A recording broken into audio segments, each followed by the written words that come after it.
তুমি যদি 90 দশকে জন্মে থাকো তাহলে আজকের ভিডিওটা তোমার জন্য। মনে আছে আমরা যখন স্কুলে পড়তাম, এই কাঠফাটা গরমে আমাদের স্কুলের সামনে একটা বরফ কাকু দাঁড়িয়ে থাকতো, আর আমরা বাড়ি ফেরার সময় 1 টাকা 2 টাকা দিয়ে সেই রং বেরঙের বরফ কিনে বাড়ি ফিরতাম, স্পেশালি রুটির বরফ। আর তারপর হঠাৎ করেই আমরা বড় হয়ে গেলাম, সাথে হারিয়ে গেল সব কিছু। স্কুলের সামনের সেই বরফ কাকুকে তো আর কোনোদিন খুঁজে পাবো না, তবে বহু বছর পর বাড়ির সামনে দিয়ে এক বরফ কাকু যাচ্ছিল, আর তার কাছে রয়েছে রুটির বরফ।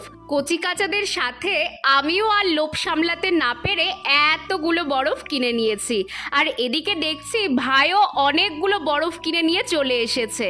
সত্যি এই আমুল, অরুণ, কোয়ালিটি ওয়ালসের আইসক্রিমের যুগে সেই ছোটবেলার বরফ খুঁজে পেয়ে খুব নস্টালজিক লাগছিল।